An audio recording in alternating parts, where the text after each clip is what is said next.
Hi, my name's Tony Gray, and in this lesson we're going to be looking at some practice ideas and concepts on how to kind of solo over a jazz standard without any accompaniment in the background. Now, out there these days there are tons of practice aids and tools that are amazing things actually. You know, we can plug in any chord progression from any standard, be able to change the keys, change the tempo, add the bass, take away the bass, whatever. Amazing practice tools. But one of the problems is they become a bit of a hindrance and can kind of take away from our development a little bit. Because what happens is we start relying on other things to kind of help us navigate our way through the changes. And what can happen is when we hear chords all the time, we can have a tendency to kind of start noodling over scales when we see these chords.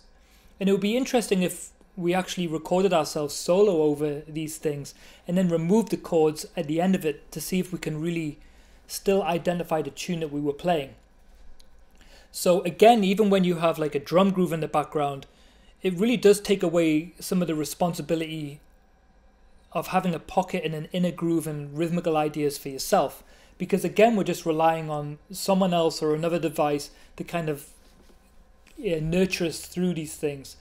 And we can miss out on a lot of self-growth and self-awareness at these points. And I was lucky enough to be called out on a gig once where the singer basically stopped the drums, stopped the band, and just asked me to groove alone. And it's not that I wasn't able to do that, probably not that great at the time, but it was more to the point of I was kind of thrown under the bus and I didn't realize how much I was relying on the drummer and the other musicians in the band to kind of keep me in groove. But as soon as I had to be responsible for that myself without anybody backing me up, I really kind of realized that was a weak moment for me. So this is kind of one of my light bulb moments.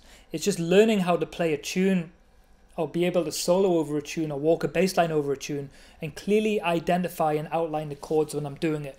You know, anybody listening should really be able to identify the tune quite easily. All right, so for this progression, we're going to be looking at All the Things You Are. And there is a video in the Tony Gray Bass Academy in those lesson archives where we really break this tune down and analyze the functionality of the chord so we know what key we're in, we know what chord scales we're using. So if you want to check that out, then go ahead and do so. For this lesson, we're not going to get into chord scales. We're going to just primarily focus on chord tones. But definitely an understanding of the harmony is important if you want to really further this skill. Another thing that's important is understanding and learning the melody, how the notes are functioning within the melody. We're not going to get into that here, but I definitely recommend that whatever standard you're learning, you just have an awareness at least of how the melody goes and are able to kind of hear it in your mind as you're just kind of playing along. And one thing I like to do first is to just play these block chords just to kind of identify the progression, get it in my ears.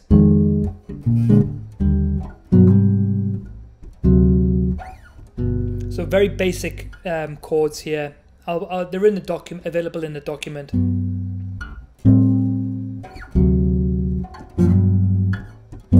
only using chord tones. But try to come up with some rhythms.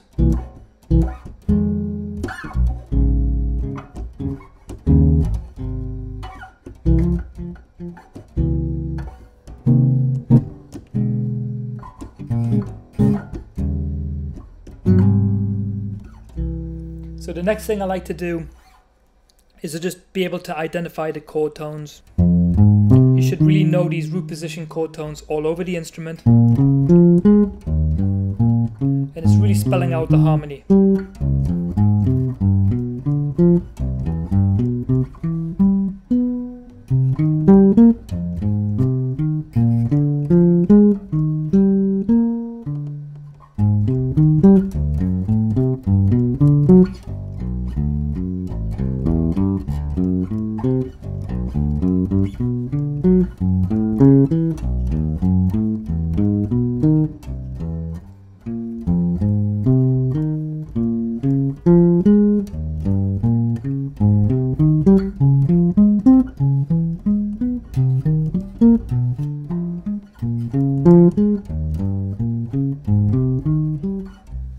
Okay, you should also be able to kind of randomize the order of the chord tones. You could learn them in first inversion, second inversion, third inversion. All that stuff's kind of really helpful. And then we'll get to the musical aspect of it. But another thing to do is to just randomize the order so you can repeat notes.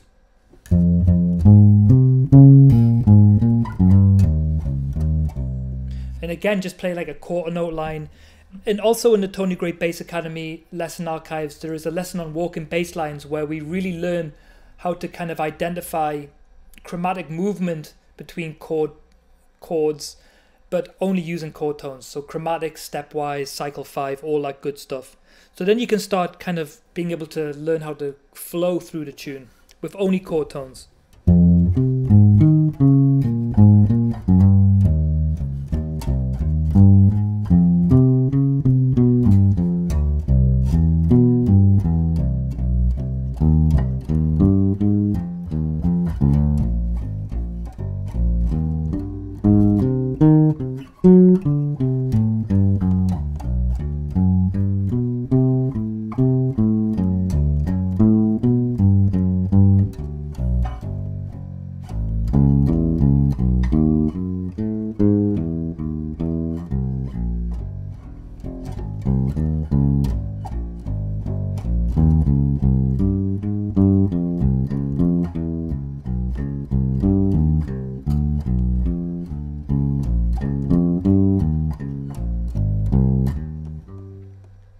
Okay, and then the last element I want you to add is just add some rhythm and groove to it.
Okay, so that's really it. You know, just have fun with it, take your time with it, just really experiment, be as methodical as you can, be with it. You know, again, start out with the chords.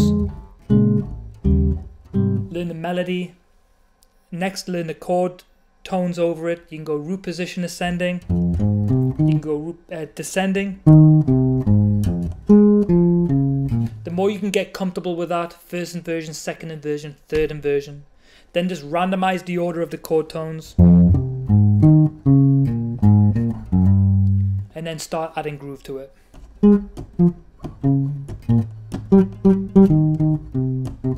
Okay, and just have fun with it, and you'll be surprised at how much it's going to develop your skill in not having to rely on anybody but yourself.